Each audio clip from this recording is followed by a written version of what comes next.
Hello, hi. Welcome on in, everyone.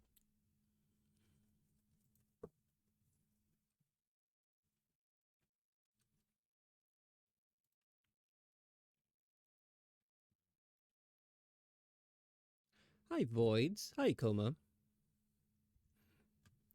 I have been crazy productive lately. I think I've basically finished the head of this model. I finished like two mascots. Yeah. How have you guys been?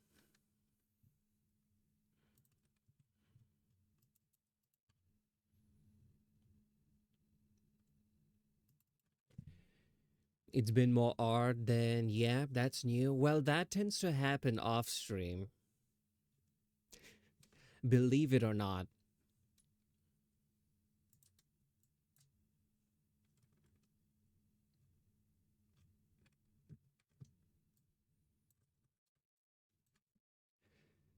I've been good and so glad I've finally made it to a stream again. Yippee. Well, welcome back. Long time no see.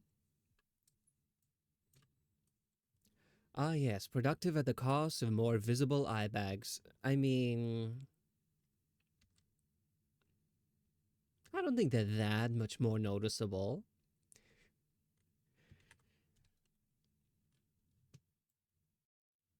Jokes aside, I have been getting plenty of rest. Yeah.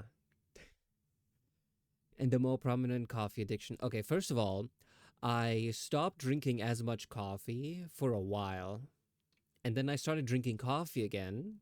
And then now I've become super productive because I lost my resistance to caffeine. I think that's why I've been a lot more productive lately.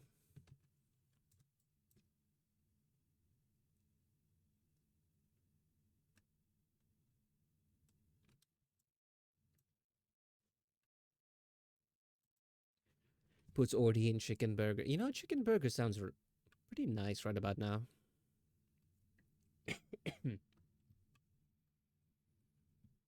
So you relapse on the coffee. Okay, it comes in waves, okay? First, we take lots of coffee. We utilize its power to the fullest. And then we become immune. And then we stop taking it. And then we go through this very short period of a sluggish uselessness. By that point, we would have erased our resistance to caffeine, and then we start drinking it again, rather than just being completely resistant and then still chugging it. Okay, so I think that's called addiction. Well, it's addiction if. You know what? I have no response to that.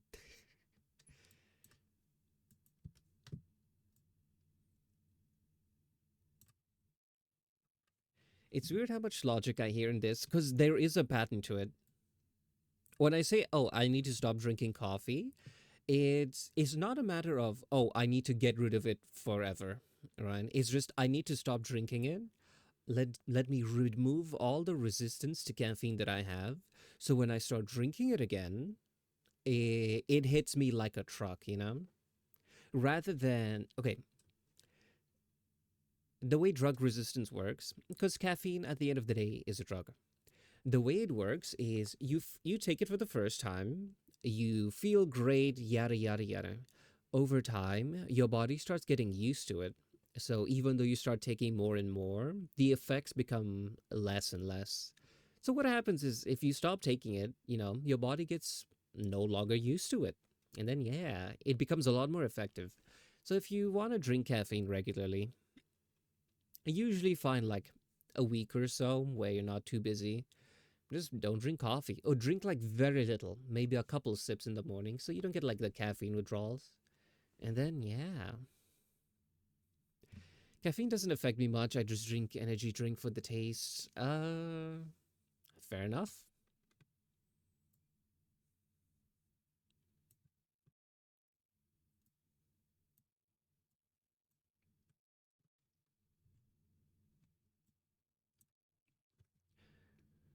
See, that's the same for me, sadly. I want that sweet, sweet high. Yeah. If you drink caffeine regularly and you find like it doesn't help you too much, just stop drinking it.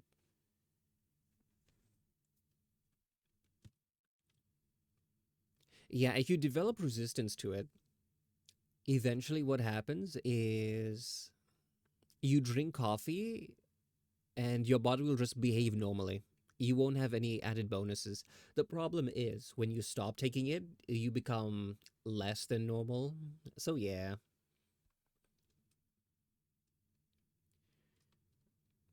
if it makes no effect from the beginning, then I guess you shouldn't be taking it.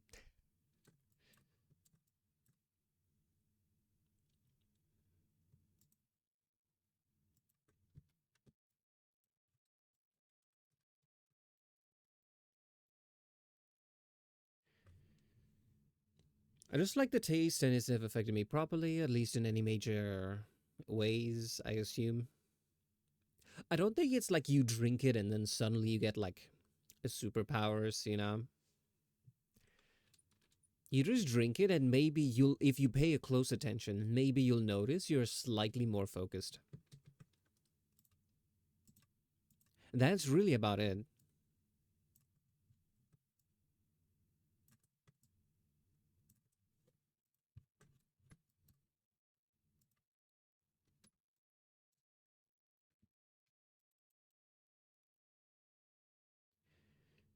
There was one time I had the jitters, but that's because I literally chugged the can. Ooh. Yeah, too much is actually, it doesn't help you. In fact, it either leaves you where you are, like at square one, or makes you worse off. There was a time when I moved here to the UK and I really needed to get some work done. I discovered that the supermarket actually sells these 1 liter bottles of coffee, and they were a few days where I went through the entire thing. Normally, one of those bottles, like now drinking moderately, lasts me about like half a week, really. Because I think it's like 4 servings, if I remember correctly. But yeah, I don't drink that much.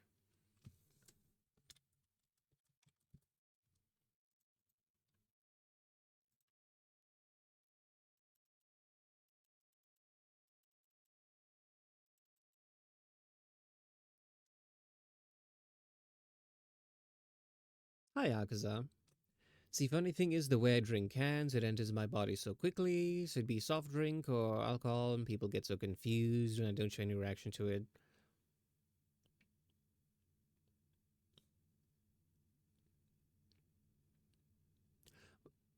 Oh, wait, hold on. Let me read that again.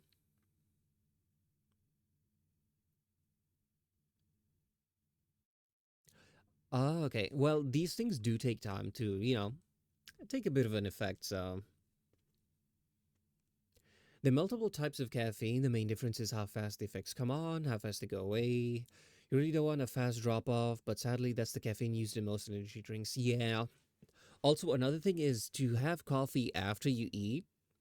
Maybe not immediately, but have food, right? Don't drink it on an empty stomach.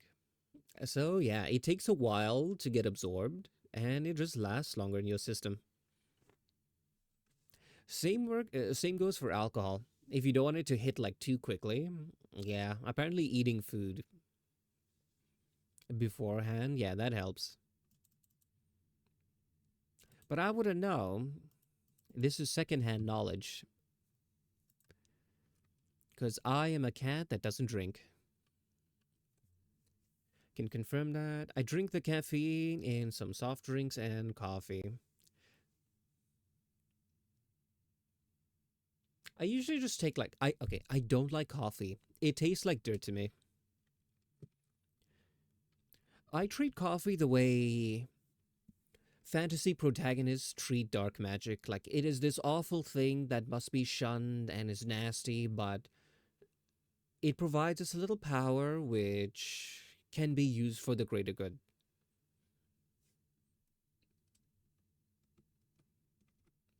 Coffee fuels my existence. It counts as a meal, right? No, eat food.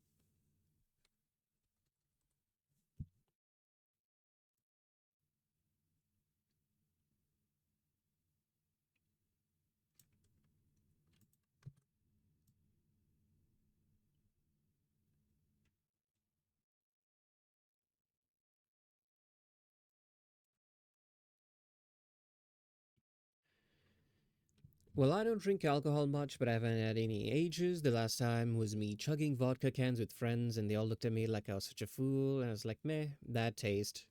Well, I hope it just didn't hit you all at once later.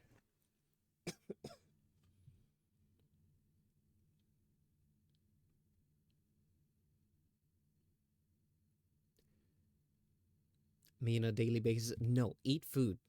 Be healthy. But what if I can't afford food? Hmm, I don't know. I wish I could confirm the alcohol one, but my body is giving up on me, so it can be a good indicator. Yeah, if you have like health issues, alcohol is probably not the way to go.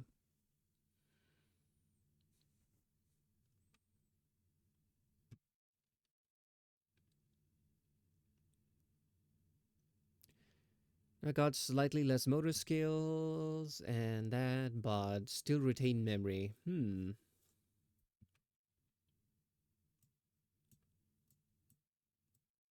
I know it affects different people differently.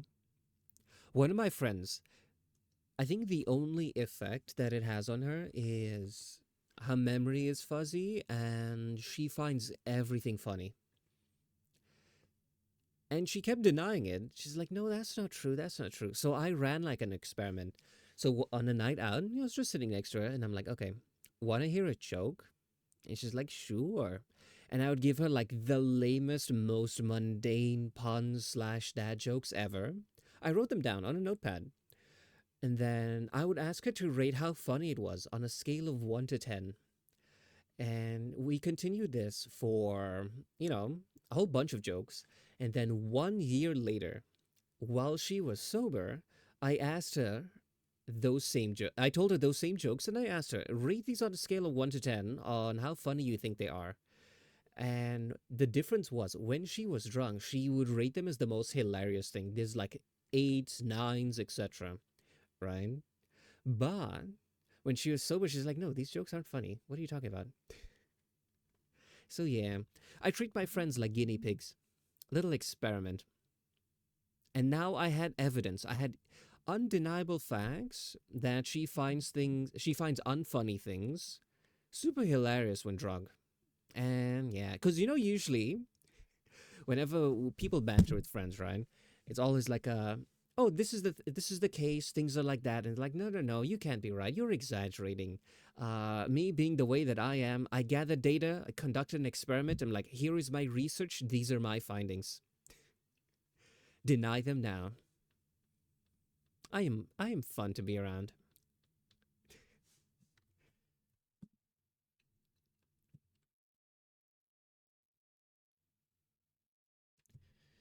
I chugged two full cans in a span of 45 minutes, and the only thing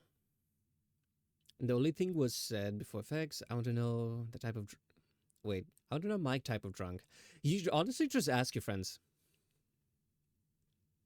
the ones that they see, the ones who know you sober and know you drunk, and then be like, spot the difference.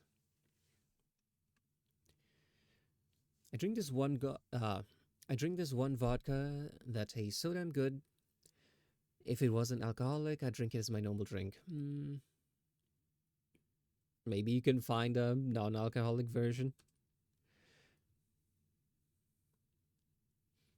No, no, Ordi, it's a piece of bread falling over. It's the ultimate drunk pugwash test. See, that's the kind of dumb shit they would find funny while drunk. But if you showed it to them sober, they'd be like, what am I looking at?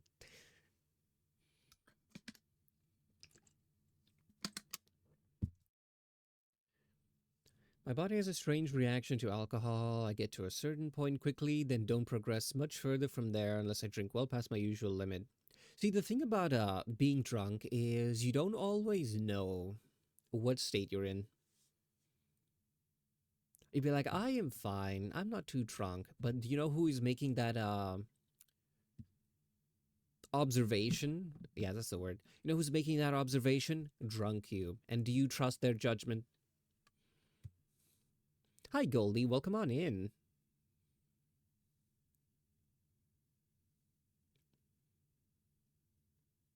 Oh, Hard Solo is a brand. I didn't know what you were talking about at first.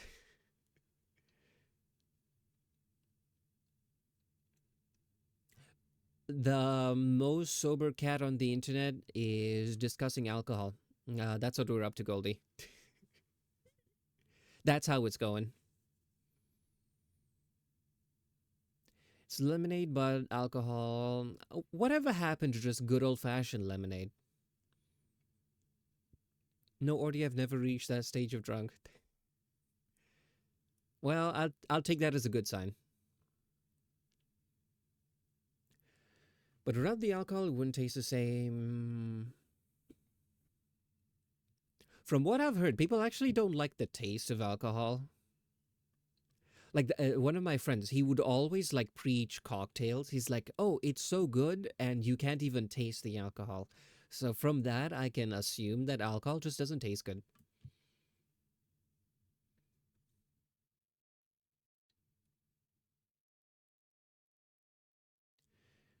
That was in the span of 20 minutes. The most I've drunk in over a period of several hours. Oh, sorry. The most I've drunk in over a period of several hours was 20 bottles of cider, a can of bourbon, and Coke, and a bottle of beer. Yeah, I agree with the coma. Your poor stomach and liver. Or I don't trust sober me's judgment. Well, drunk you's judgment was probably even worse. So I'm just emotional. As long as we're having fun, I'm fine. But then upon the slightest sad thing, I bawl my eyes out. You know my friend who finds everything funny? She's also like that.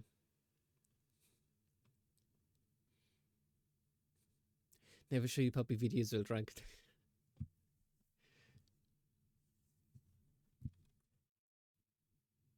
You know what's what? For example, you know that one friend who always finds everything funny, right? Uh, what's one story? Okay, one time where I was studying, right? Because this is back in uni. The bar was literally right next to a club. So usually the plan was people go out drinking, they get drunk, and then they go to the club. You know, because by then they're drunk enough to have a good time. So one time we were like leaving and we were trying to push ourselves through like the crowd and all, and this drunk friend, the giggly one, right? We'll call her Giggles, right? So Giggles, in to avoid getting lost, just grabs like a hold of my shirt like from behind, so that when I'm walking, she gets like tugged along. And I turn to her and I'm like, "Hey, did you know that baby elephants hold on to the tails of their mothers while walking so they don't get lost? Kind of like what you're doing now." So, I was just giving a fun fact, a little bit of trivia, and then she started giggling to herself. I didn't get it. I didn't know why. So I just kept walking. Next thing I know, as soon as we exit like the club, she's just giggling like she's holding in like the funniest joke ever. And then she goes to everyone. We gather as soon as we clear the crowd, and she's like, "Guys, guys." Everyone like listens in closely, and she's like, "Audrey just called me a baby elephant." And then she bursts out laughing. That's what I mean by she finds everything funny. That same friend, the slightest problem that is brought up, or like Maxine said, slightest sad thing immediately starts bawling their eyes out. But all you need to do is distract them with humor and they start laughing again. It's kind of like dealing with a toddler.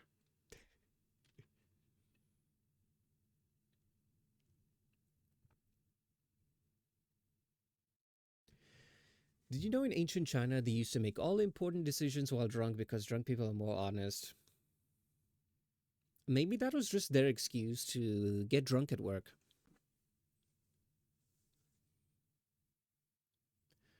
Alcohol is basically a laxative for me, which means I end up not really eating before and during my drink.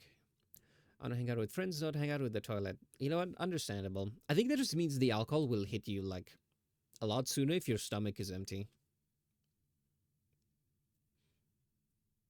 That's for tomorrow? No, drink responsibly. Don't overdo it. Apparently, one of my friends, what he swears by is like after every night out, he has this huge bottle of water that he keeps by his bed. And he's like, as soon as I return home, I have to drink this entire thing. And when I do, the next morning I wake up, no hangover. I don't know how true that is, so I don't know. You guys try it next time and let me know. When I drink, I swear more and I have trouble keeping my hands from mimicking each other. Understandable. I don't know how I will be, and I don't intend to find out soon. It'll just be one of life's mysteries. The time I really feel hungry is when I drink. That's when I convince my dad to take me to Macca's at 3 a.m. Last time I got heavily drunk. A lot of drunk talk, yeah. I don't know why. I think we started and then immediately, how did this even begin? I heard about that before. Something about the hangover being caused by dehydration. Yeah, I heard that too. So that friend's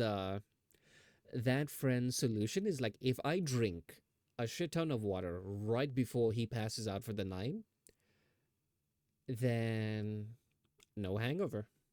I don't know how true that is because a lot of times I see him the next morning in like sunglasses, the usual hangover getup.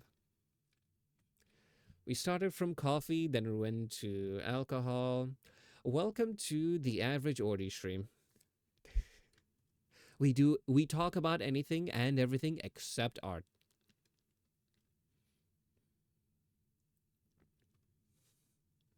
Legal drugs, yeah.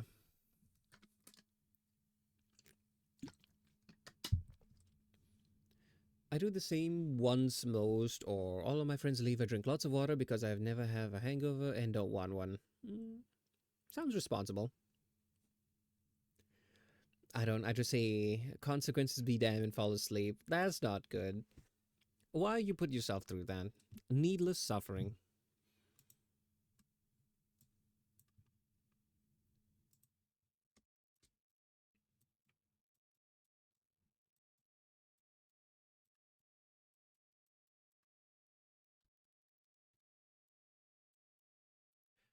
I do my best not to go to bed drunk. I stay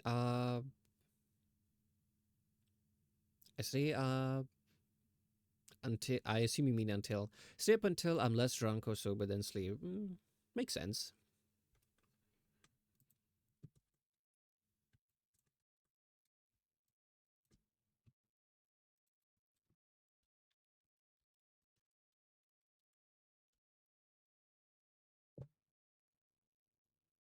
Until yeah, I figured. Don't worry, I have friends who I think they I don't know. I think they type with their forehead. So like half of the words that are sent through are nonsensical. So I think over the course of years, my brain has just learned to fill up the gaps. Like I'm fluent in gibberish. If you start typing and you miss like every other word, I could probably piece together what the original message was. Ori, my health is my last concern. It will be if you don't take care of it. Guys, be responsible. Take good care of your health. We can't change bodies yet. So you gotta hold out until then.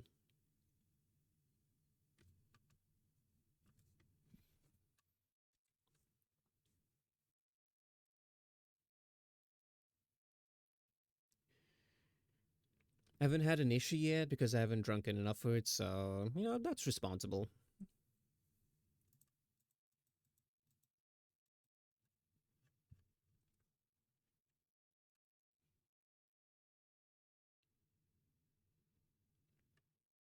Same, don't encourage each other. You mean I can't put my brain in Russian's new AI robot? Not yet. In fact, I don't even trust that, right? Because this is what they'll claim. They'll be like, oh, we're going to transfer your brain into this robot, and then you will live forever as a machine. Do you know what they're actually going to do? They're just going to copy your memories and then kill you, and then say, this new robot, that's the real him. I see how these things go.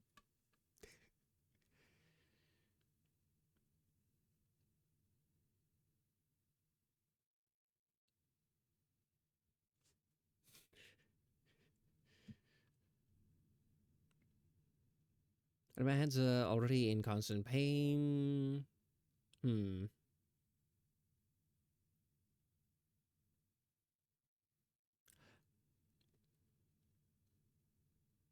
Oh well, every artist ever. Not really. I actually take a lot of breaks. I know a lot of artists. They complain about like hand pains from like the way they hold the pen and they draw for hours. I actually just use a mouse, so I never experience hand pain. There was a time I used to, but I think that was because not really I was using my hand a lot, like on the mouse. It's just because I was sitting maybe on the floor or something. So my hand wasn't in a comfortable position. But since I've been here, which is like several months, yeah, never had a problem. The robot couldn't walk. It looked like it was drunk and walking. Hmm.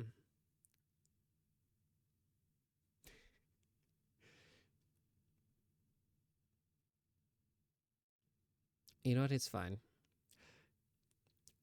I was conflicted about making a certain jokes, but okay. You know what? It's fine. It's like, oh, the robot couldn't walk. It looked like it was drunk and walking. I'm like, well, I think if it's a Russian robot, that probably means it was very successful. I don't know if that's mean. Drawing makes it worse. Understandable. So my friend's birthday party Saturday, and I just collapsed for no reason. I get up and continue as usual. Felt bad about being low energy after that. I don't think you should apologize for being low energy, you know? They gave it vodka, obviously, like true Russians.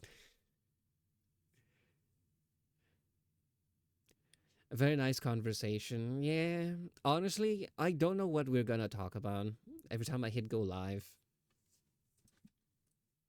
By the way, this entire conversation, you guys should know, I don't drink, so any knowledge about alcohol is either factual or gathered from other people's experiences.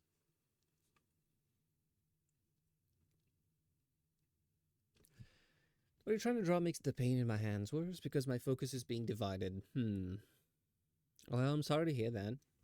It's the roll of the dice. Yeah. I think that if how'd you say this?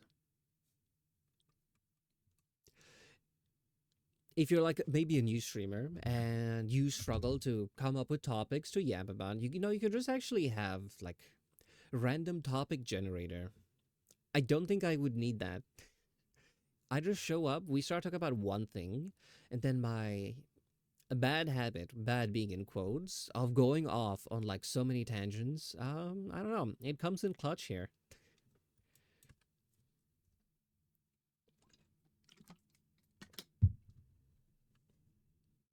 Never related with you more other than Ben 10. Yeah, honestly, I feel like Ben 10's lore, like the full thing, it started off a bit strange, but I think towards the end, like they kind of just wrapped everything together.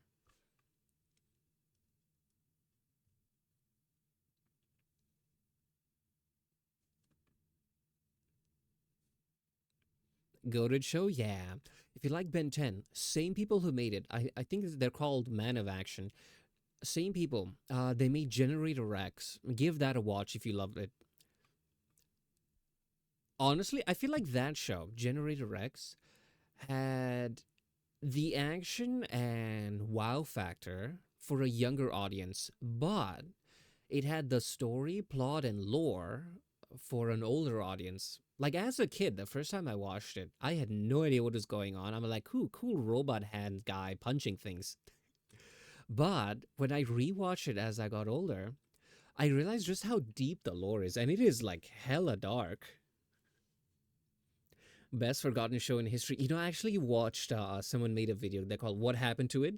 The reason they stopped it, like they no longer continue the show, is simply because merch didn't sell. Ben 10, Ben 10 was raking them in money because children were buying the toys, the watches, everything. But Generator X, most people didn't. And they're like, hey, this isn't giving us money, can it? I like that I have a straight face. Oh, by the way, when making the bottles, it's always best to have it in a straight line like this, and then it becomes so easy to like adjust, right? So yeah, don't worry. This isn't even the neutral expression. This is just like the way it's gonna be. Unless you want it to be like, all like unamused when you're not smiling. Because like for example, if this is like this, it's easier to make this smile later on. Like for example, we want to give it like the little frowny face. We can easily just do, for example, if you want to give it the cat frowny face, you can easily do that. If you want to make it smile, you can even give it the little cat smile, right? But if it's already like this, right, and then you try deforming it later, it becomes a bit like wonky in Live 2D. So yeah,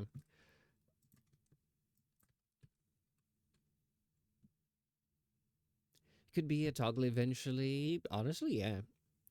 Like for example, if you're just holding your face still, you're not smiling, you're not frowning. I was thinking it could be, how do you say this? Something like,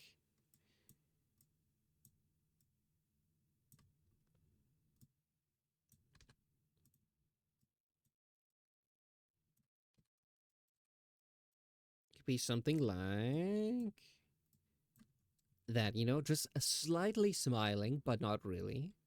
Like friendly, warm, inviting, right? Not like unamused, you know?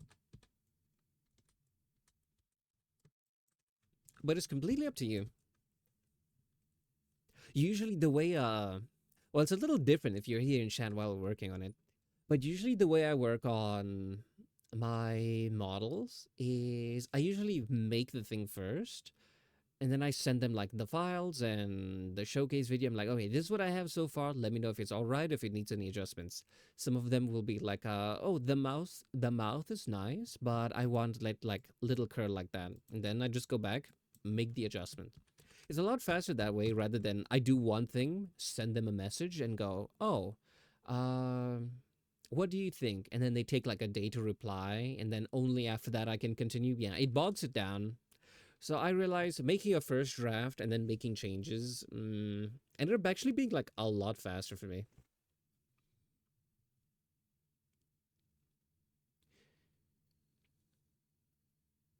Best forgotten show in history, yes. I don't know why the toys didn't sell well. They look cool. Stupid people wanting money, yeah. I like you to smile. Okay, no worries. It'll be like this in the art layer, but once it goes into live 2D, don't worry about it.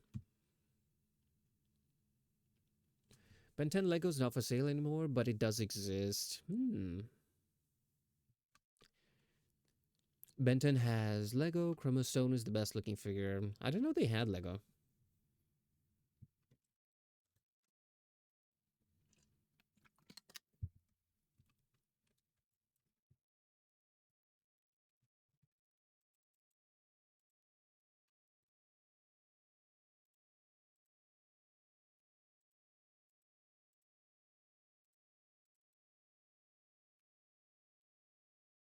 I like the little smile the artist gave me. It's got the fang as well. Oh yeah, these are things that are added like in live 2D.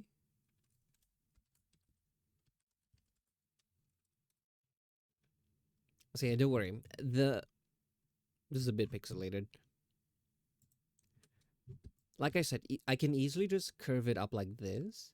But if the mouth is already curved up like this, then if I want to bend it to make like the expressions in live 2D while rigging, if it's already bent, it's a bit harder to bend it back to normal. So it's always easier. This is a tip if people want to start rigging. Yeah, it comes out a little bit janky. It's doable. You can fix it, but it's usually like a lot more work. Whereas if you make it a straight line and then make it smile a little bit while rigging, yeah, that's a lot easier to do.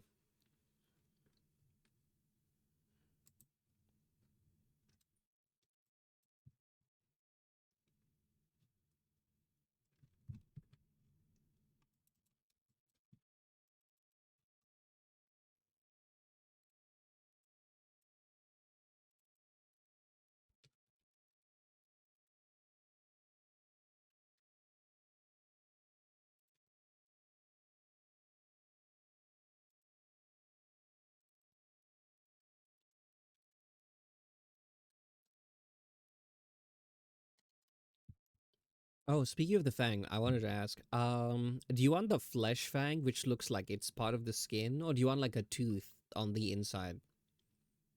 Like the original one is like this. It's made of like the skin. It's not really a fang, but it looks like it. Or would you prefer it's like actual teeth, like here on the inside?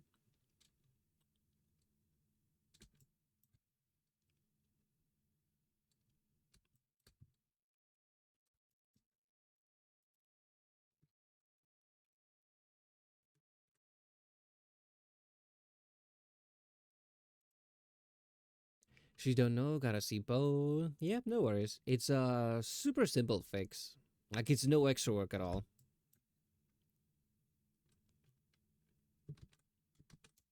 What does the hoodie look like behind the hair?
While on the topic of art, I actually did see there was a new scam today.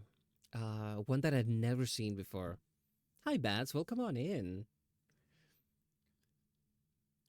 Where was I? I was just about to start telling people about a new scam that I saw. So basically, it's very simple. For example, if I am the scammer, right? Maybe I'm the one being scammed, right? Someone shows up and is like, "Oh, I want to commission a full sketch of something. Say, I want like this drawing, right?" So what'll happen is I start doing the work. I make the rough sketch. I'm like, "Hey, is this all right?" So get their approval before proceeding. So before I do the final rendering, they see the rough sketch, and then what happens is they will go, "Oh, this looks like AI. I want a refund." Right? They basically start accusing them of, you know, using AI to make like the art. So what ends up happening is like, "Oh, I want a refund," or they'll like bash you on Twitter or whatever. So you just give them a refund to just get rid of them, and they get like the free sketch that you have made already, and then maybe they use AI to like finish it. So yeah, I'd never seen that one before.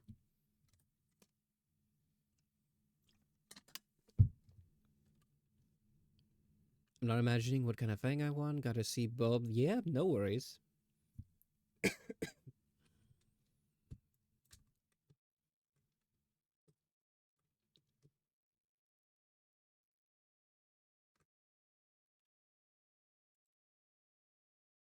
Hmm.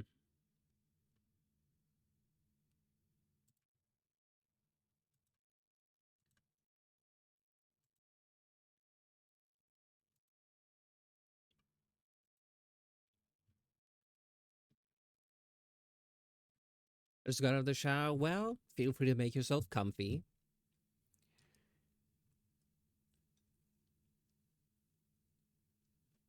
Because it might be a bit janky. Oh, don't worry about jankiness. I know how to do both. Like, for example, inner tooth is what I have. Mm. So this is a tooth inside the mouth, but kind of just like hangs outside.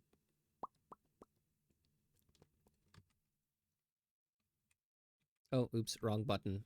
That was my human disguise. Yeah, this is my Halloween outfit. I'm John Human.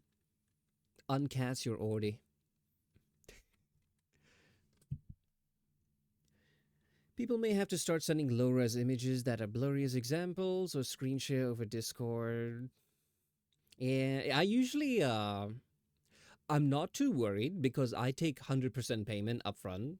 Or in the case of like payment plans, I don't release the model files until like all the payment is done. But Halloween is past. Well, I still have the toggle. I accidentally pushed it.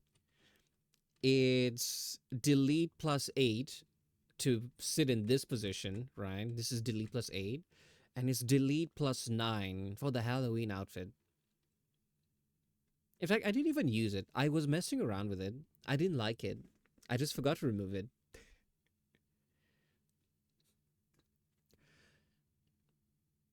But yeah, usually what happens is, or usually good practice is sending low res and watermarked work. I'm gonna get a monitor attached to me. Well, I don't think my Halloween outfit is that bad.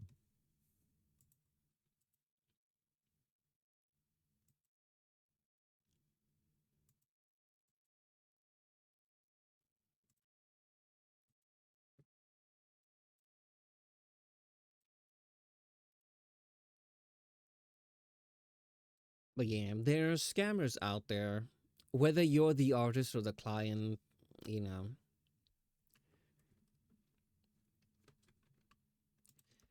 it's people pretending to be artists to get money, and there's also people who pretend to be clients to get free art.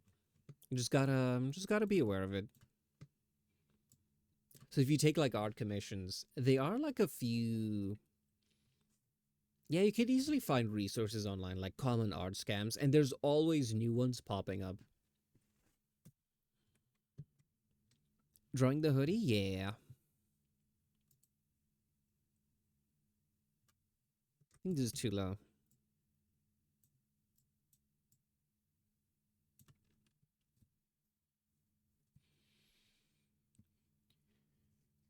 I just got mail saying next month I'll have to get a hard monitor attached to record the long-term day-to-day data.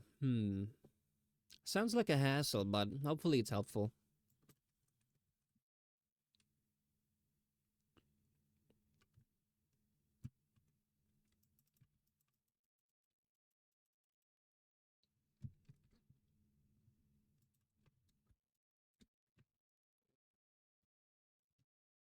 I'm basically done with the head. I was working on the hair.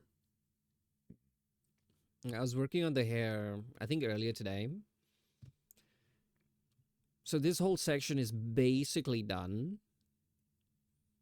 Now it's just the body. So yeah, we're making a lot of progress.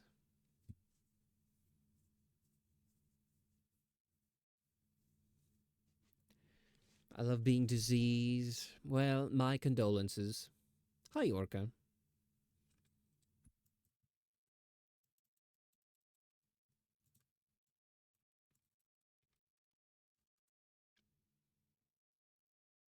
What's the arrow to the head? It's this. Ignore that. Because what you were seeing is a reference. This is like the model. This is the model.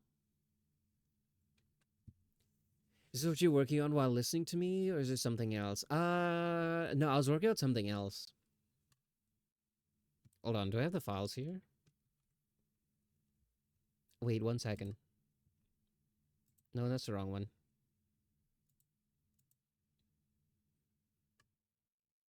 Does this have the Spotify one? Yeah, it does. Okay.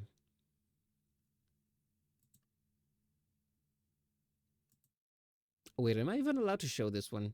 It wouldn't be the first time I would have started doing art commissions on stream, only to later discover that they actually selected the NDA option, meaning I can't show the work or the work in progress. Okay, let me double check this. May I publicly stream share the work? Yes. Okay. This is what I was working on. Well, it's incomplete. I haven't shaded the head. Still has like the ears and stuff. But yeah.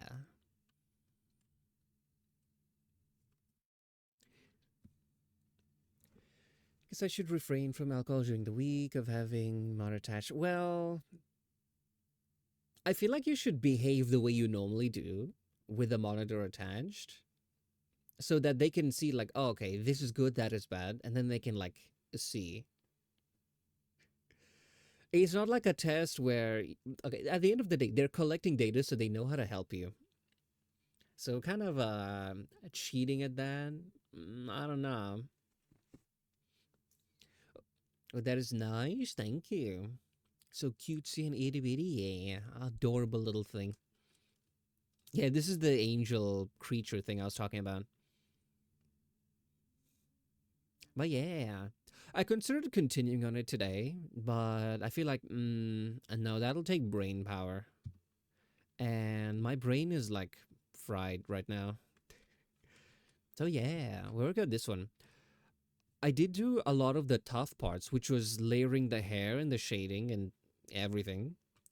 The clothes are fairly simple.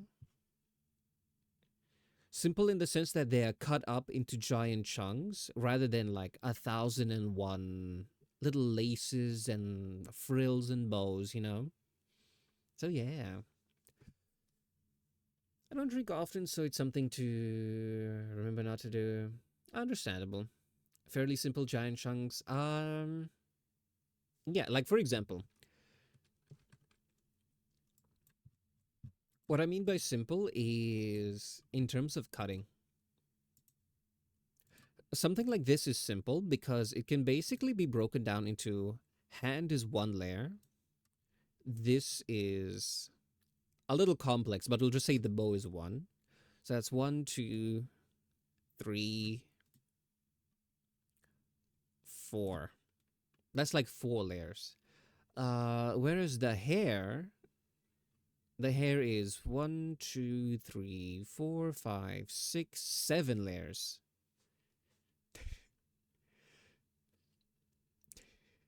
So like half of the head is as complex as the rest of the body. Ow. Complex is a loose term. What that means is basically what that what that means is basically the number of layers that need to be separated. So that's usually the way that I look at it.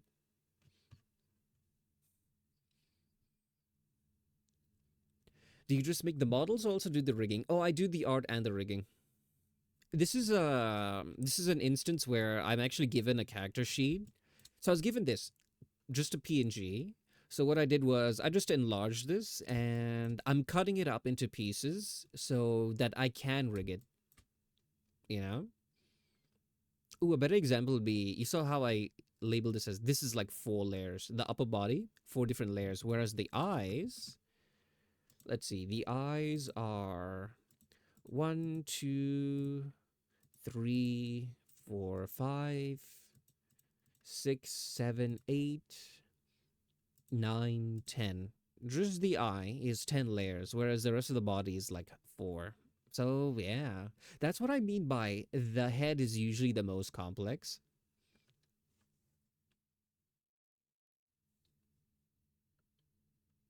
Yeah, basically all that you see on stream has been made by me. The design here, I didn't make the design, but I'm cutting up the art, making sure it's like all layered and whatever. But yeah, usually the mascots I do from scratch. Most of the time, I don't even have a reference sheet.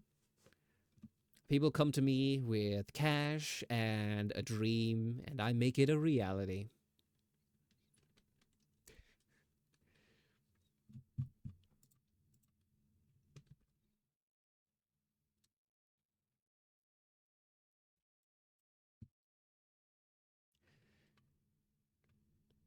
It has super jiggly rigging, like sheep at the bottom. Yeah, I think that sheep is my favorite. And I actually want to show.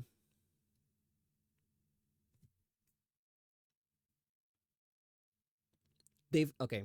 The ones who were here like the other day, the sparkly eyed model. It's not been debuted yet, so I want to keep it a little bit of a secret, not share it so much. So there's like a surprise.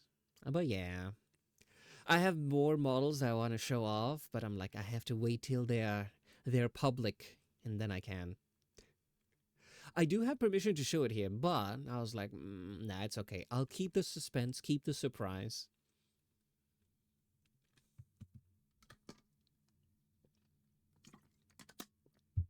I did give you a good full front and back as well. Oh yeah,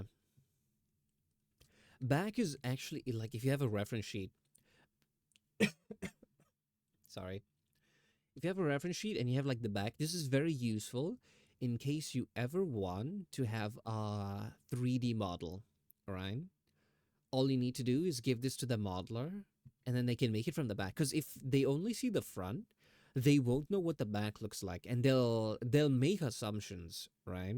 For example, if I saw this and I had to assume what was at the back, I would just make it a blank sweater, you know. But yeah, here you have the heart, you have the bow. So yeah, it's a really good.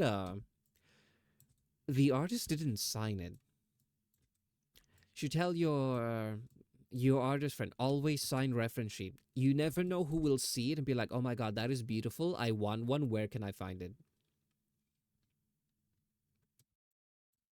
That's why like all my showcases, like at the little corner down here, there's always a little PNG. Actually, I have it here. I have this PNG, this one.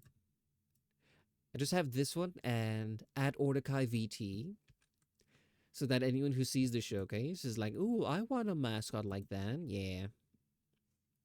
If she signs it, but she puts it on her VGen and her card, understandable. But usually, it's always a good idea to sign it. It's a good idea to watermark it, but at least a little. I don't mean signature to make it look fancy, just like their name and their handle. Like, for example, I look at this, I'm like, I want to know who made this, you know? Till next time. Yeah, it's just like a good practice as an artist. They're very talented. And I say this because I want more people to find their work.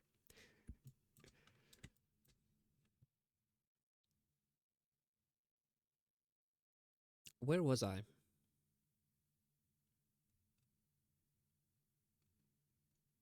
Okay, what did I miss?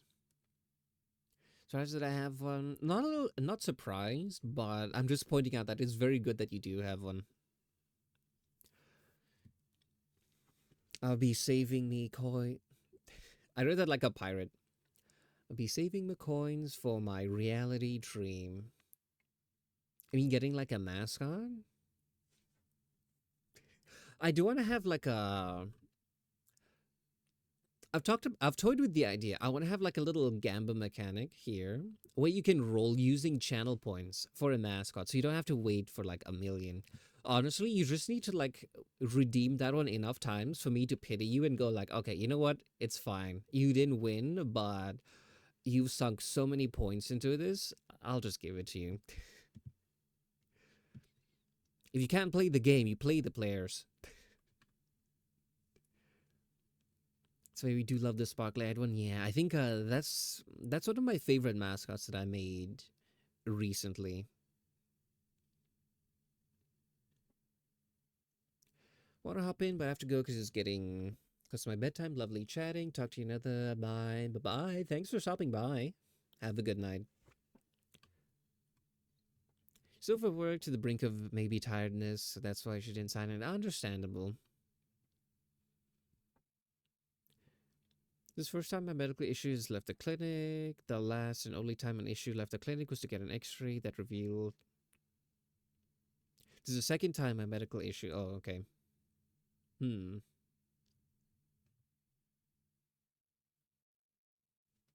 Well, hopefully the heart monitor is not like invasive. It shouldn't bother you. At least I hope not.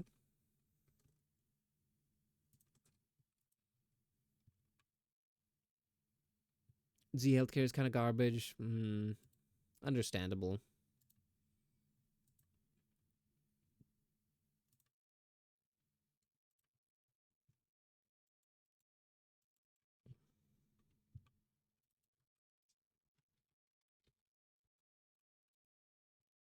One more reason to try take good, care of yourself. So you don't need the healthcare.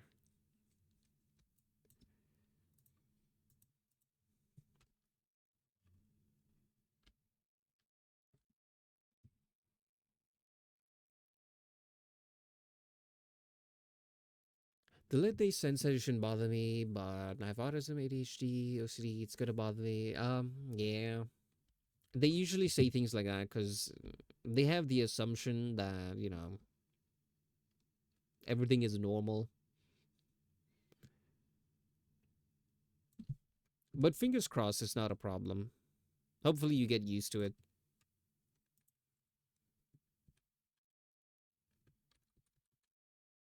We have ads. So it occurred to me at the time she probably should have signed it. It's not even like that uncommon for artists to like not sign the work. I just feel like more people should.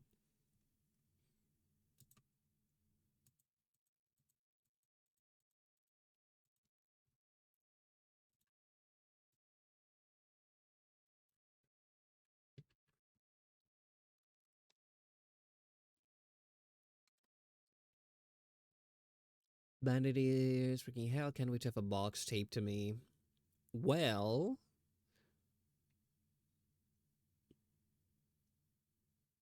that won't make you a cyborg.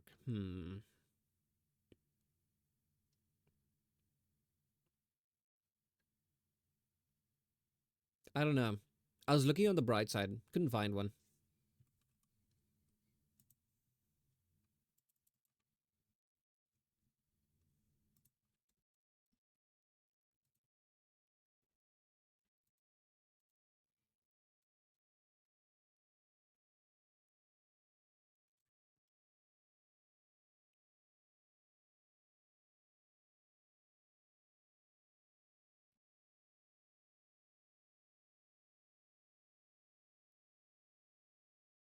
I'm zooming out to see. Can I tell the difference between the model one and the reference?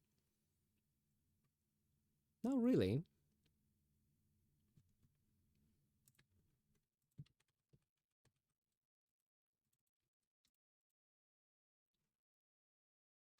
Hmm.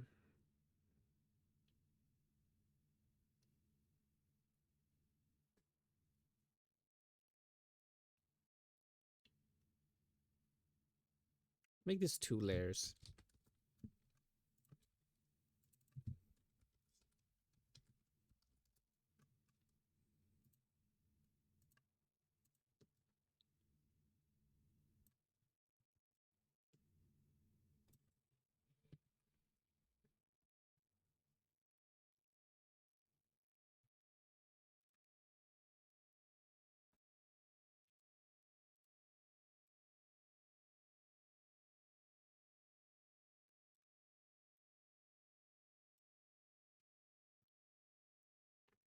I'll live. We'll survive the event monitor. I don't know about the disease. That's a different story.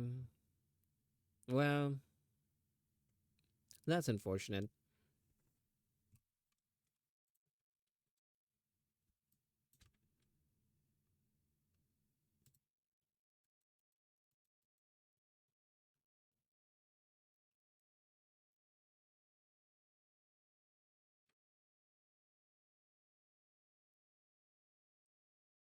Oh, I just had an idea.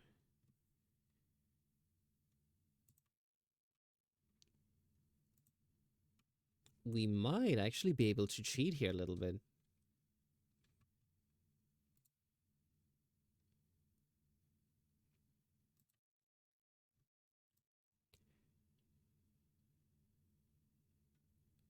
If this works,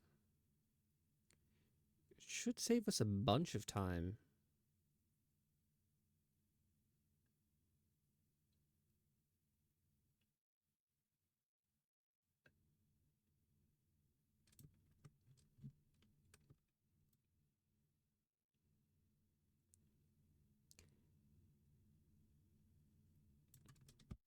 Because instead of recreating this, we can probably just cut it up and polish it at the edges. And yeah, could work.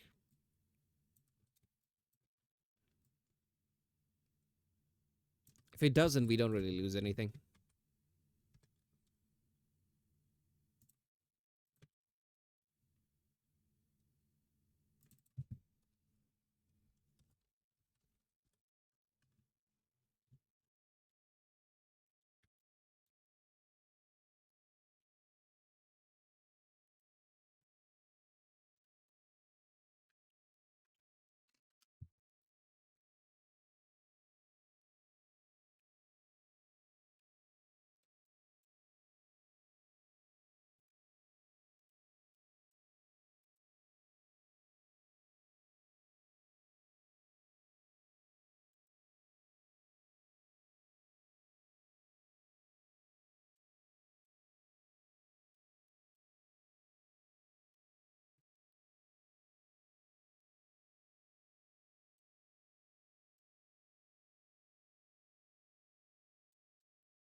You guys ever know of that scam? This is a very old one. Basically, whenever there's like a huge movie being released, there's always like cheap knockoffs being made so that when people go looking to watch the next big movie, they accidentally buy tickets to the wrong one.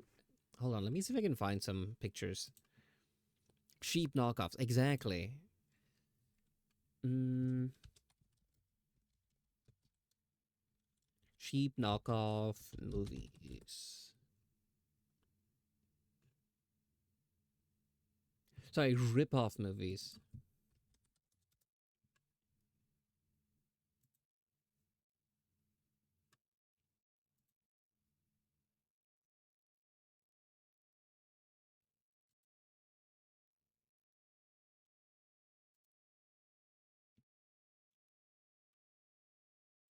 Yeah, here's one.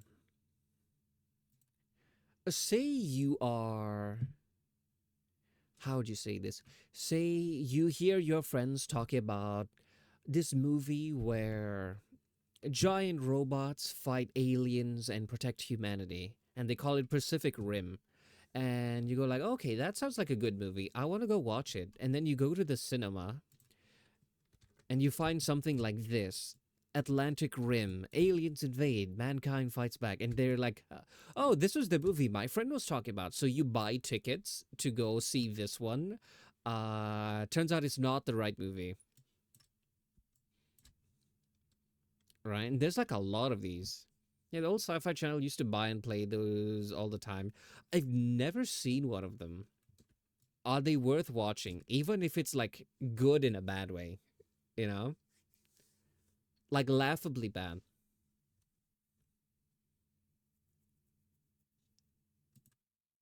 What's another one?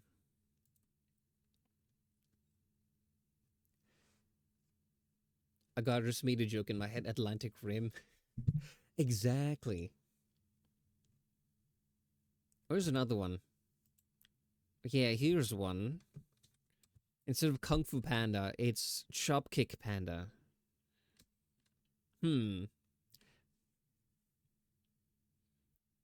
The Comedy Style made a ton of those movies. Oh yeah, because back then, well, I'm pretty sure it'll happen now, right? Back then, they'd be like in the cinema, and people would go watch like the wrong movie, or maybe like the kids have been saying like, "Oh, I want to watch this movie," and then their parents who don't really know what the thing is about, they're like, "Oh, my kid was just yapping about this. Let me just buy the tickets real quick," and then they buy the wrong one. Yeah, that's usually how they make their money. We never heard of these. Yeah, they usually. it's not like they're good and publicly marketed out there. They're like these very hush hush things. They try to like squeeze a bit of the audience of the people who wanted to go for like the real movies, right? Now, the reason I bring this up is earlier today I saw some people talking about the state of writing when it comes to publishing books, right? Apparently what is common nowadays is whenever like a book starts doing well, what ends up happening is a lot of people just like scrape the book and make cheap knockoffs of a very similar title, very similar cover, and they just like start flooding Amazon with it so that people buy the wrong book. So like imagine you write a book called Kung Fu Panda or Pacific Rim. What happens is a bot will be scraping what's a bestseller on Amazon. It'll recreate something very similar and then just starts like flooding Amazon with like a ton of it. So people who would like hear about your book elsewhere would start searching for it. They'll find the wrong one and probably purchase it, not realizing that's not your book. And when I saw that immediately, I thought of did people used to do the exact same scam but with movies?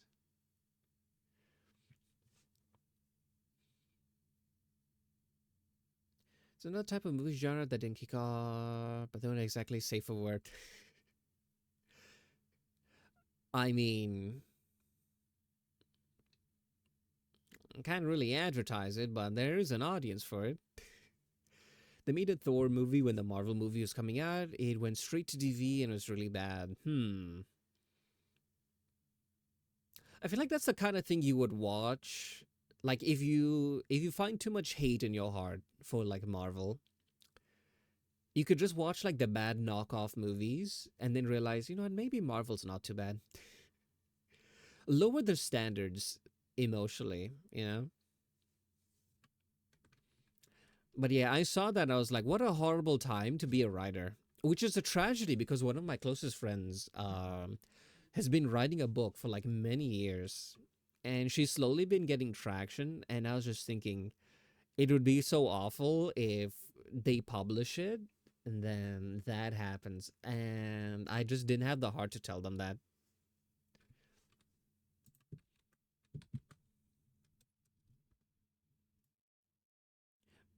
But yeah, I was just thinking, old scam, new technology. History truly is a circle. But at the end of the day, I think this is worse because it only takes like what an hour of your time to do like all of that stuff to just like flood the market with fake books. At least with knockoff movies, you'd actually need to make, a movie. You need a set, you need actors, you need like a ton of stuff. So even though it was, still a scam, you could kind of respect the hustle a little bit because it took like a lot of work to pull off.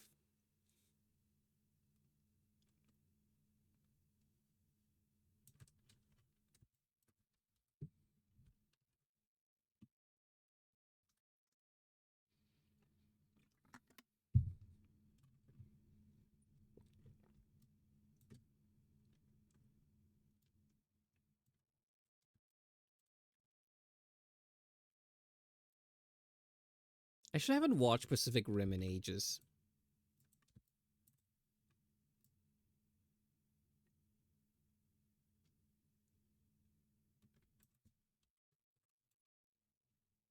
The thing that itches at my brain is like they thought we need to fight giant monsters. And they're like, the best plan? Giant robot that punches them. Surely there are better ways. It's a movie I have to turn my brain off. Yeah, the fight scenes, cool and everything. But the science behind it, like, just itches at the nerdy part of me in a way that I don't like. So much fluff outside right now. Someone is dying of hay fever. My condolences. Not that, but a pure iron robot in a salty ocean. I've not watched it. What is it? Pure iron? No way.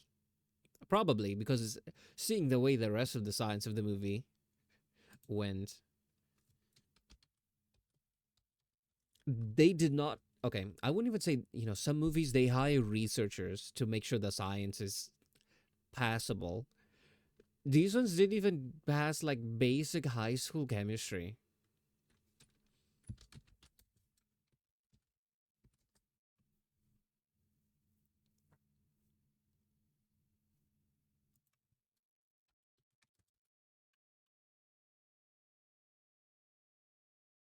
Hmm.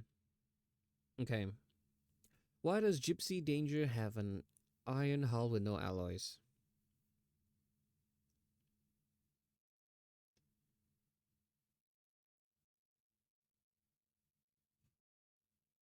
Hmm. That's dumb.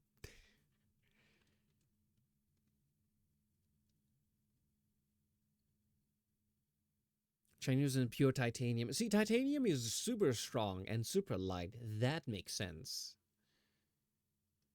But it's super brittle? Oh, I didn't know it was brittle. Ooh. Yeah, I don't think they did any research. They're just like, ooh, this metal sounds cool.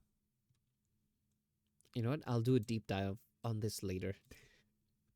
I'm intrigued.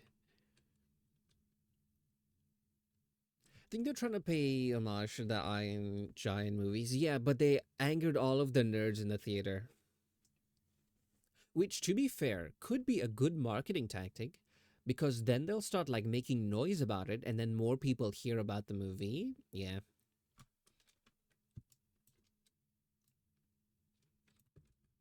Maybe they were just like several steps ahead. I doubt it, but I feel like I keep seeing more and more content like that lately. It's just rage baiting people. I think the one of the most common that I see is cooking videos where they do something horribly wrong. All publicity is good publicity. Yeah, okay. True. Now, we need to start controversy on Twitter, and then the channel, the stream will grow. And then some people will be like, that cat is an awful person, but damn, he makes some really great art. I'm going to commission him. That'll be my new marketing tactic.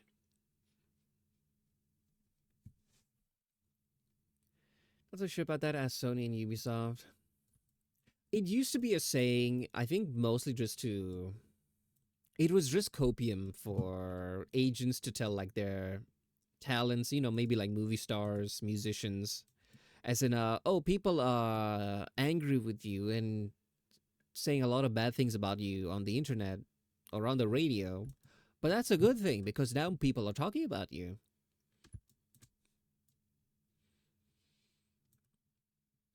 Tell me it was true, at least for products.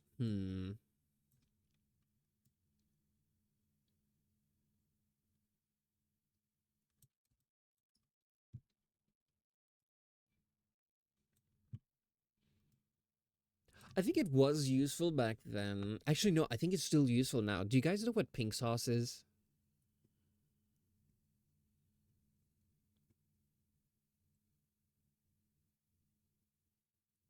There was that, yeah, the one lady decided to make her own a recipe of sauce and called it pink sauce and was basically like, hey, you can buy this from me and I'll ship it to you, except it had like no preservatives. I think it had eggs in it and it was shipped in an unrefrigerated container to people who are across the US. So as you can imagine, it went bad and then people ate it and got sick, right?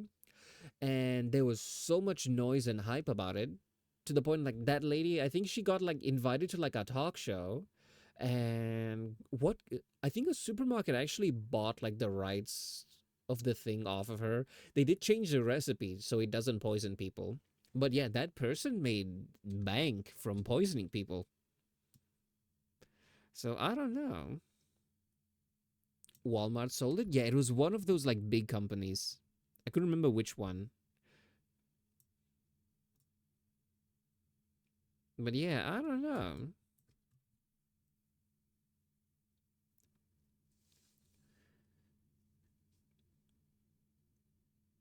Yeah, I think they bought. Okay, they bought it from her, so she made the money. I don't think they are making the money selling it. They given money upfront for future sales, but since sales never materialized, I think it put them in a bad spot. Exactly. When I say it's good publicity, I mean like for the person who made it, not the company that bought it.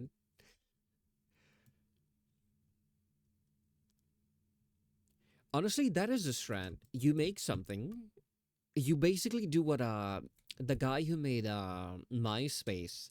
He made something great. He sold it for a crap ton of money, and then he just like vanished into the void. He's just living life. Honestly, I feel like more rich people should do that. So an actual company purchased the recipe, and she got residuals. I think she is now bankrupt. Ooh. Well, that's unfortunate. But then again, I did see the interviews. She was kind of hostile, and when people were like, "Hey, this thing is poisoning people," she basically just started shooing them out. So I don't know. I don't know much about them. They didn't strike me as a good person, so I don't know. Maybe they are, and I've only just been exposed to the media and all that. Because I didn't really look too deep into it. It was just something I noticed in passing.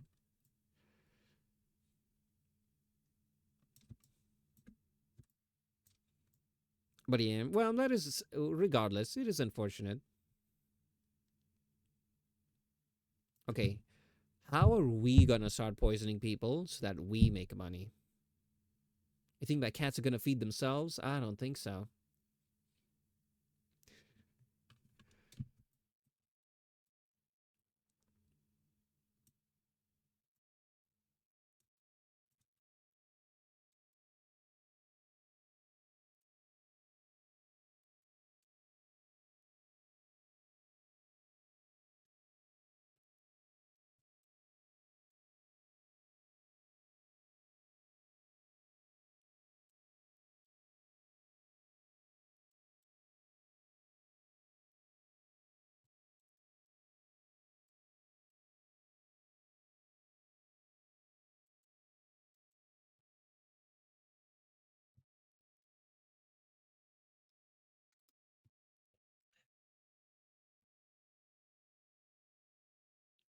Give your cat thumbs so they can feed themselves. Honestly, I could just let them out in the wild and eat the squirrels. There's plenty of them here.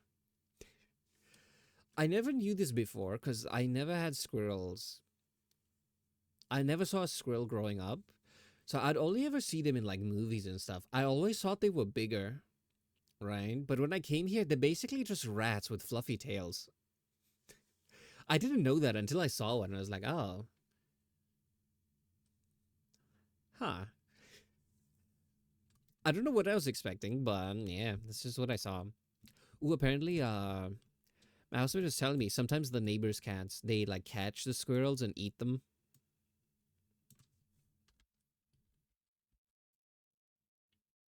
I know Wally gets really excited whenever he sees them in the garden. So cropping for modeling, yeah. Because I was just thinking instead of recreating the whole thing, I might be able to just chop it up, maybe redo the outline, but that's a maybe. I'll see how it looks, and if it's all good, yeah.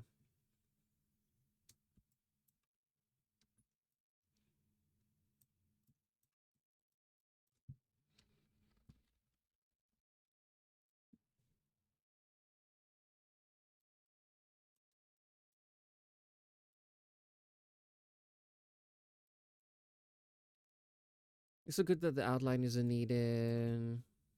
I mean, this one maybe not, but the ones on the shoulder, yeah, I'll have to do. Where's this? Because like this one has like I think no, not here, but he has like the extra thick outline. So yeah, I will have to redo that one.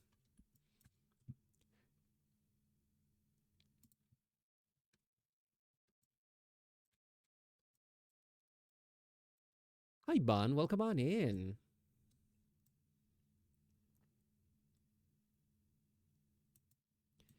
We are cutting up a model and turning it into Live 2D. So we have the PNG. We're just chopping it up. So welcome on in.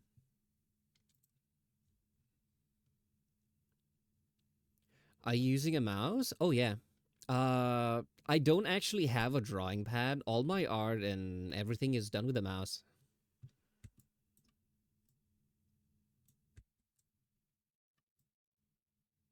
It's gotten to the point that I'm so used to it that I actually did buy a drawing pad like years ago and tried to learn it, and I just didn't have any of the hand-eye coordination to use the pen.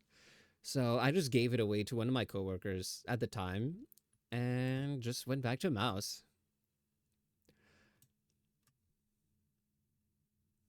And you got that so impressive? I don't think it's that impressive. It's not like my hands are crazy steady.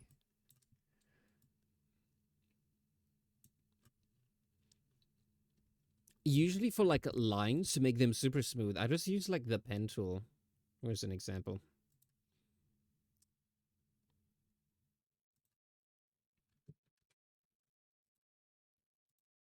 Yeah, just use like the pen tool. And then I adjust it. You can adjust the size.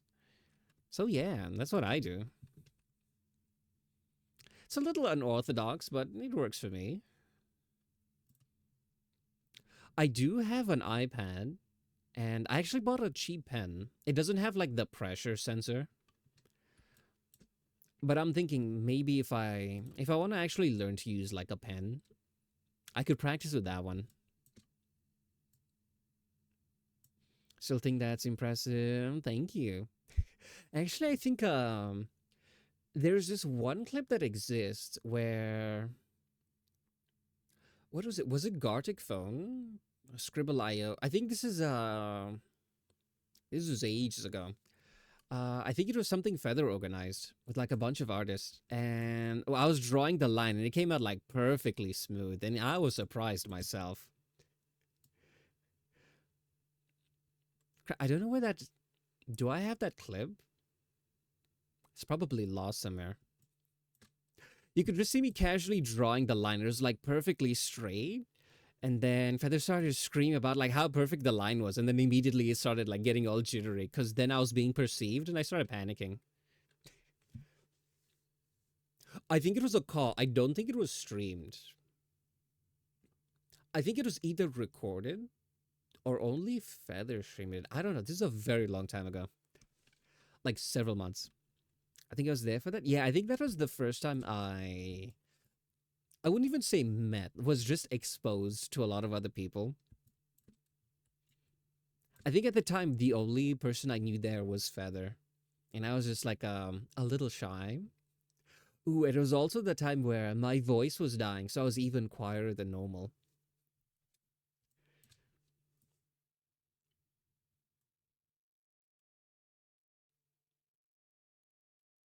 I can't remember if it was a stream or something, just like just a fun thing to do.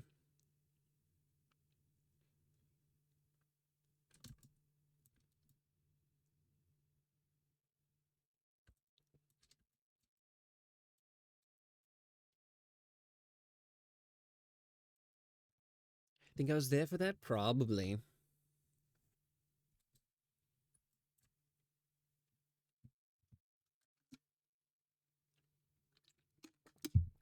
I had no idea that was you. It was my first time meeting a lot of people there, so I couldn't tell anyone apart at the time. Yeah. I think it was a fun little thing not streamed. Oh, yeah. Okay. That makes sense.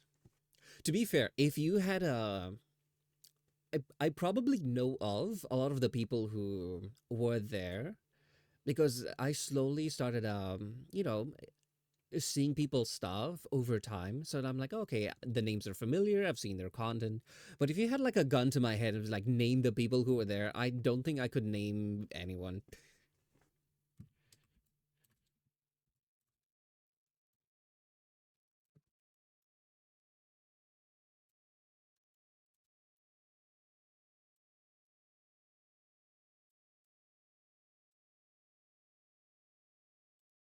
But it was a super fun thing. An idea that I had, by the way, public idea, anyone can steal if they want, right? What is that game? I think it is Gartic Phone or Scribble.io. There's one where someone draws like the head. Like, for example, if this is the thing, one person, without seeing what the other people are doing, right? One person draws like, hold on. One person draws like the head. One person draws like the head and shoulders. Another person maybe draws like this. And then someone else draws maybe the legs. And then they're kind of just Frankenstein stitched together to make like this horrible abomination. And an idea that I had is like, what if for a stream, get a bunch of people who are not live to D riggers. We play that game, we make these horrible monstrosities, and then we chop them up and turn them into very simple live to D models. And the people who have never rigged before get to do that, and they walked through the process. It'll be crazy chaotic, and it'll show them that live to D is not too scary. Actually, I had a similar stream. Not with the whole making the characters, but I was making a model for Hot Shack, an editor of mine, and I had the art ready, and I was like, okay, what if for a stream I'll be rigging it, but I send you the files as well, and then you rig alongside me because he wanted to try like live 2D, and I was like, okay, we can have a lesson, right? Have it live, and he fell in love with it. He's like, I want to start rigging more. He had never rigged before. It's actually not too tough. Like this one is a complex model. It has multiple layers. But if you have something simple that's just like the eyes, one layer, the mouth is like maybe upper, lower lip, maybe tongue, and then the rest is just very blocky, very choppy. It's like a super scuffed thing. Could be fun.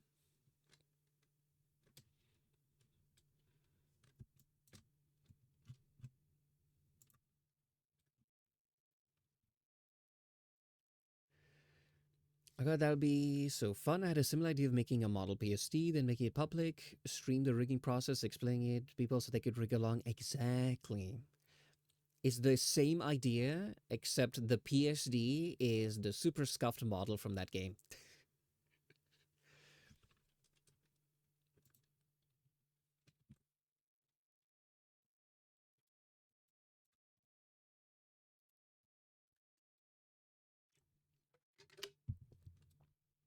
Because honestly, rigging is super fun, and I feel like a lot of people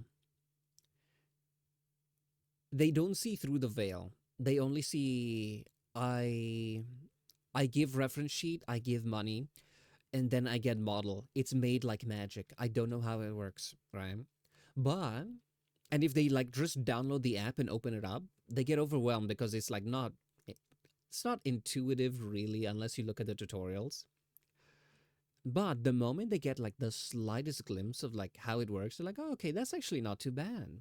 And I feel like more people should, be exposed to that. I actually saw VTuber for the first time. This is many years ago. This is how I fell down the rabbit hole. I didn't see a streamer and be like, oh, I like that streamer. I like their model. I want to be VTuber. I saw a VTuber, had no interest in the streamer, and I was like, that model is a 2D image, but it moves and looks 3D. How does that work? So I was dissecting the technology, and then I fell down a rabbit hole and started making them myself. And the next thing I know, here I am.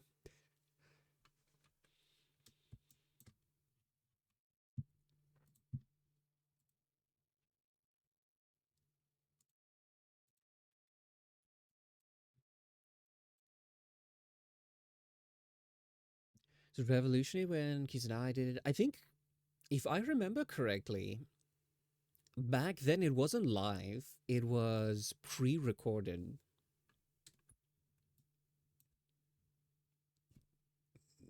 I don't know if that was the first one. It was not live, yeah. Yeah, I'm thinking of the correct one. It used to be like super janky.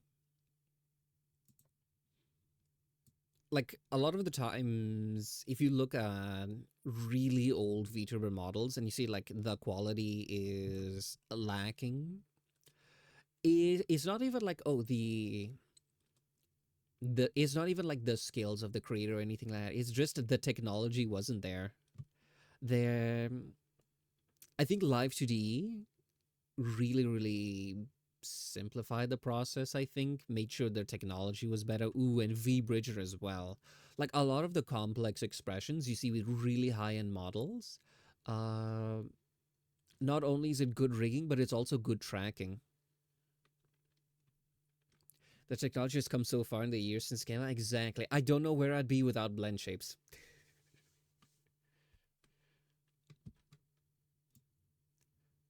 I mean, you can still achieve the exact same effect, but it's a lot more work. I discovered this when I was doing the teaching stream for Live 2D, right, with Hardshak. And he was using the free version, which doesn't have access to blend shapes, I think. So I'd be like, okay, we do this thing. And then he's like, oh, I don't have that feature. I'm like, okay, say no more. You can still achieve the same effect by doing, and then I explain. Instead of like one deformer and like three blend shape parameters, you can just stack like three different warp deformers on top of each other. And it kind of works. Could be a little janky, but at the end of the day, I think most people looking at it couldn't tell the difference. But yeah, I love blend shapes.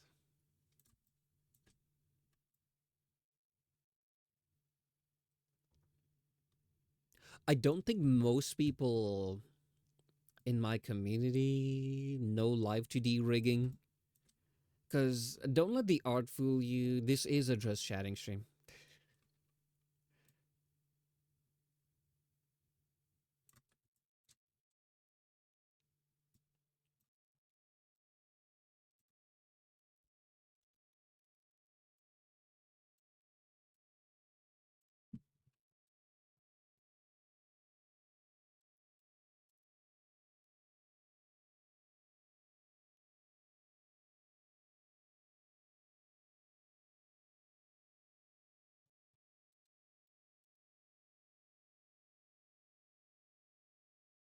The tech has evolved so much in 5 years. Exactly.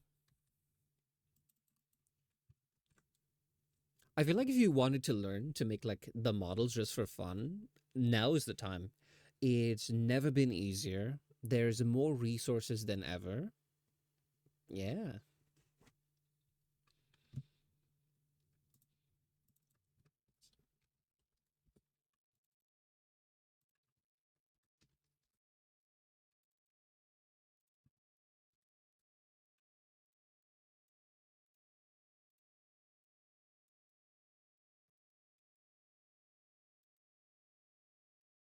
There's so many free tutorials online, especially if you want to learn. Oh, yeah.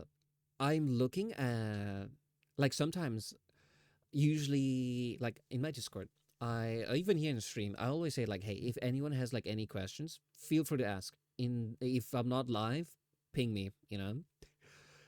A lot of times people are like, oh, how do I do this? And I would search up, like, the tutorial, like, to solve that exact problem they're going through. And the quality of the tutorials have come, like, crazy far. I think when I started, I only had like the very basic tutorials, and you kind of had to like, play around with it and learn through trial and error. Whereas now I feel like there's a tutorial for like everything. Oh, something I discovered the other day. Live 2D Discord is beautiful. I encountered a problem. You know what? I won't even go into details. It's not important.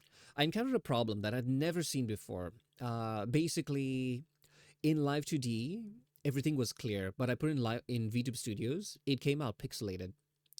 It wasn't the texture atlas or anything like that. It was just there was a maximum cap on the resolution of masks in VTube Studio. Now, I never knew that. And after failing to find a solution, I went on like the Discord. They had like the help section. And I sent a short clip of my problem. I explained like, hey, I tried this, going over what I tried. Like, I've never seen this before. How do I solve this? One person goes, "Oh, click this thing, click that one, problem solved." It was it was immediately fixed in 5 seconds. Back in my day, you would have to struggle for like a week pressing random buttons, scrolling through dead forums or posts on Reddit until eventually you stumble into the solution. Live 2D has come a really long way.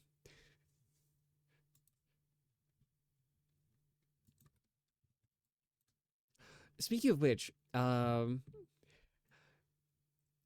it has been pointed out that whenever someone shows interest in learning Live 2D, I get a bit too enthusiastic about going like, "Hey, you should learn. It's actually not too easy. If you have any problems, feel free to ask me." And it reminded people of this. Hold on, I actually have it as a redeem. Ordi teaches Live 2D. This one. Apparently, this is the energy that I bring.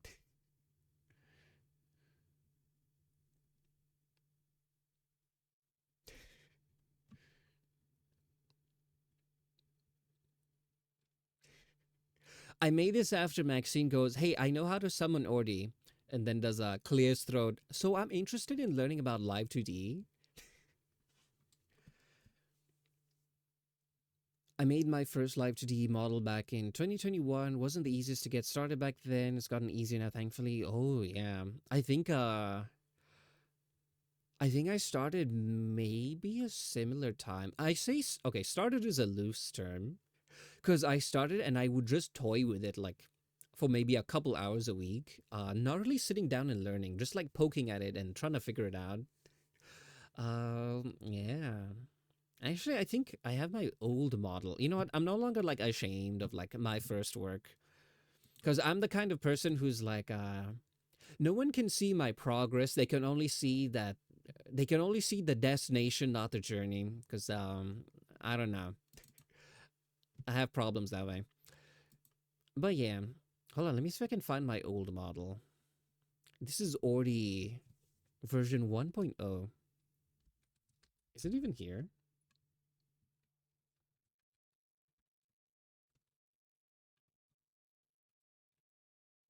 Ordikai 1. Yeah, this is the ancient models that I first made many, many years ago. So this was me learning to draw and learning to rig. So yeah, as you can see, quite stiff, doesn't lean too much. I had no idea how color worked. And yeah, a throwback.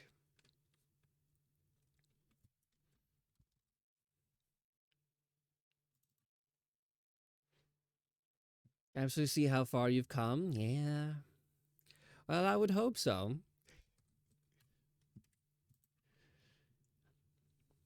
Ooh. And then I rigged this model. This is actually supposed to be like a super simple one because I'm like, oh, I want to try streaming, but I don't want to make a super nice model in case I don't like streaming. Because before I started, I was like, I will give it 1 or 2 months of just streaming, and if I like it, I'll continue. If I don't, I'll stop. But I make that decision after 2 months. So I wanted to make something cute, something simple. Anyway, this is probably one of my more complex models with the amount of toggles. I think I counted, there was like upwards of like 20. I literally don't have enough hotkeys for it. It has the dice you can roll in, has a ton of expressions.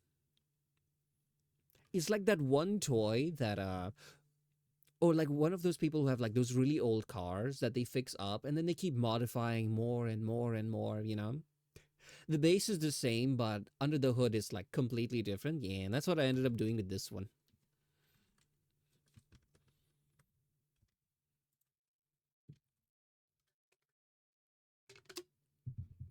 I got a bit too obsessed with it. Oh, we love that? Yeah. In fact, I did have I think one of the second models I made. I actually have like a how it started, how it improved, and now I'm currently working on where we are with Owl's model, right? because I want to show like a kind of like the progression over the years. So I have like very early and a little bit later. Hold on. You know what? This has become a showcase stream. Hold on.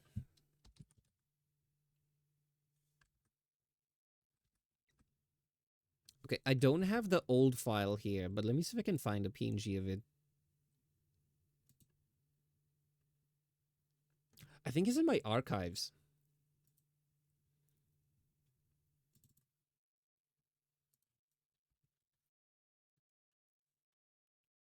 No, this is the very old one. Though I do think I have the image here. Hold on, I'll just bring the image.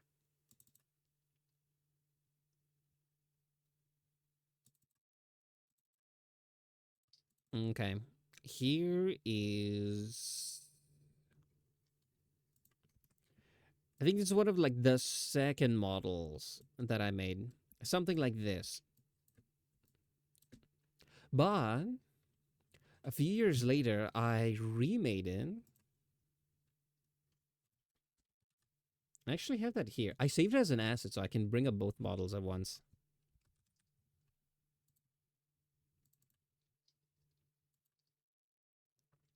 Ta-da! So I have the first one. I have the second one.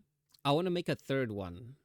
Just to like kind of test so you can actually see like the improvement over the years, it's mostly for me. Yeah, this model actually isn't too bad. I think the only thing that's terrible about it is the outfit because I didn't know what I was doing, but facial rigging, not too bad. I don't give myself enough credit. I should be nicer to myself about my past work. But yeah, that's some of the work through the years.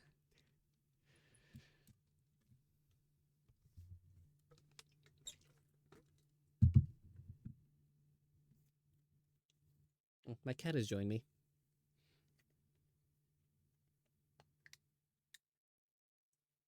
Speaking of which, Julian has an attitude problem lately. I don't know why. She was sleeping on my lap, and I was petting her. I think I pet her too much, and then she just started growling at me.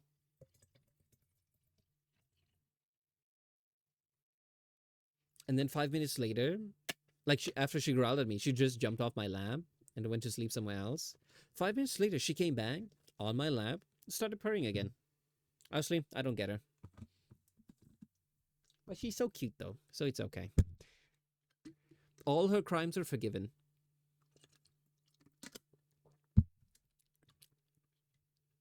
Anyway, we went off on a long tangent. Back to art.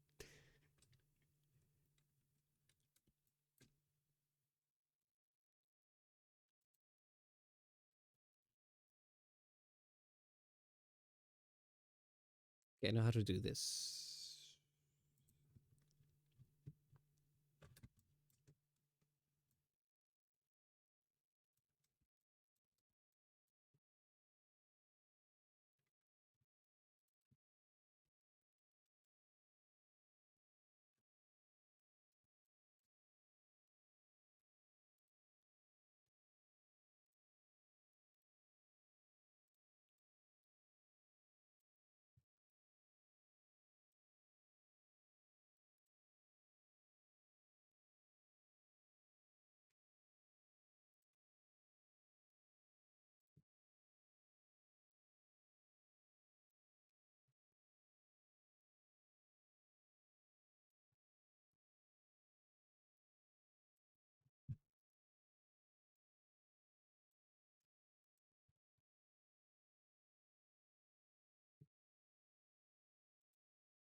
We are way ahead of schedule in this model.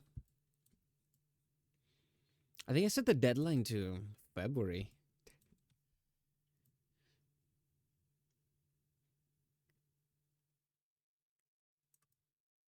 Well, nothing wrong with getting it early. I think I've just become way faster than I used to be.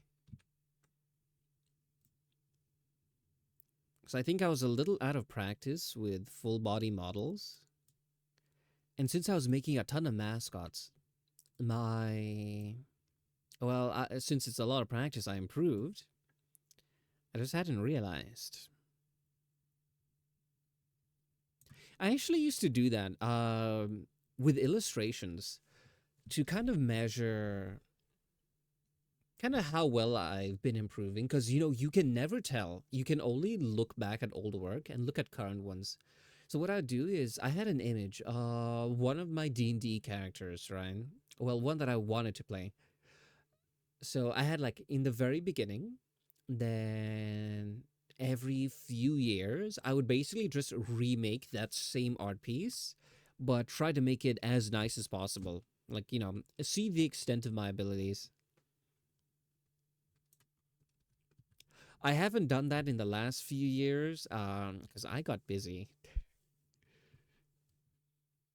It used to be my way of just proving, like, oh, I've improved, and you can see this is the old one, this is the new one. Clearly, there is a difference. I guess now I'm just like, a trust that I have. That makes sense. Clearly, the difference is there. Usually, it's a bit harder to tell if, like, the models are different and, stuff like that. What I used to do was I just sit down, make the piece of art. I'm like, okay, this is a litmus test. I am testing purely to compare side by side. It's the exact same thing, just redrawn. So yeah.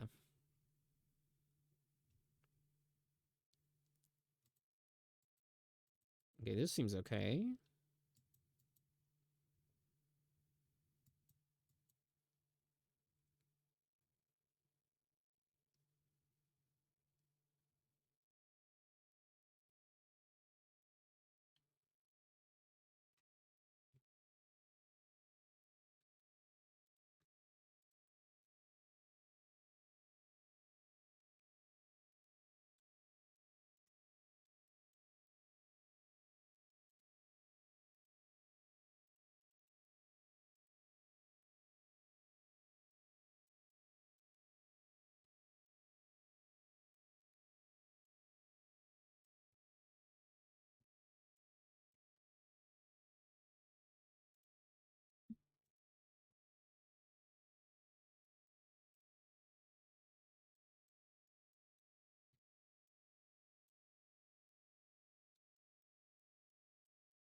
Hmm. Well, it seems fine.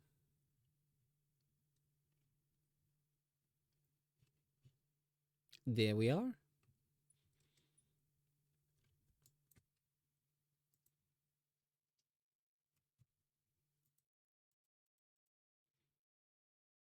That saved us a lot of time.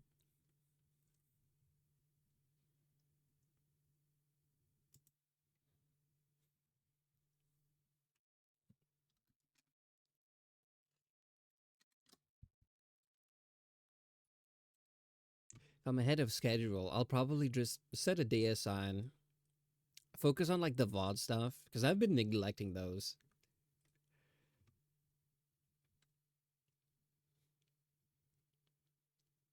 I usually upload them on YouTube.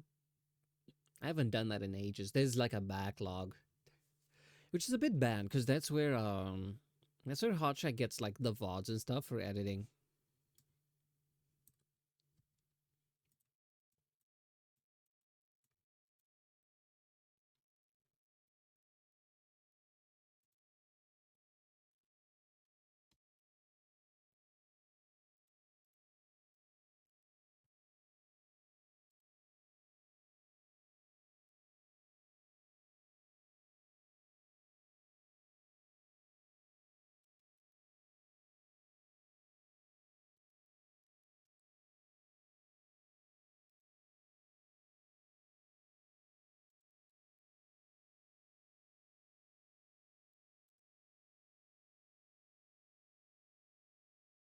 This may need a bit more work.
No, that's okay. Mm,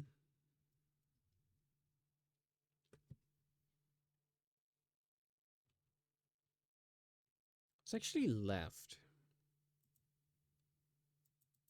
The arms, the tail, and the legs, and the bow. This all like separate each of the layers, like this one, this little dangly bit. So that way, like they each move independently. I'll make it extra nice. Other than that,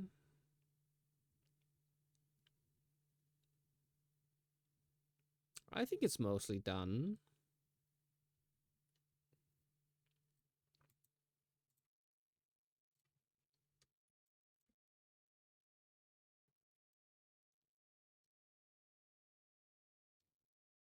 Although I am getting a little tired, so I might just end it here. Might even just finish the art like off stream, and then next time we do the rigging. But I don't know. We'll see. In the meantime,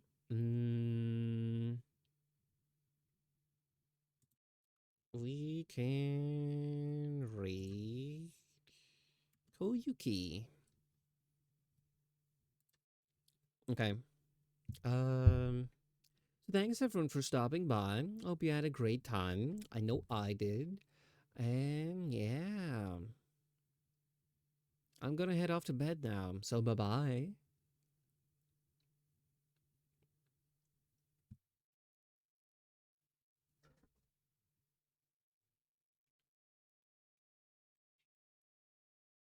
Hey, bye bye. Hi, Kate. You came just as we're ending. Ow.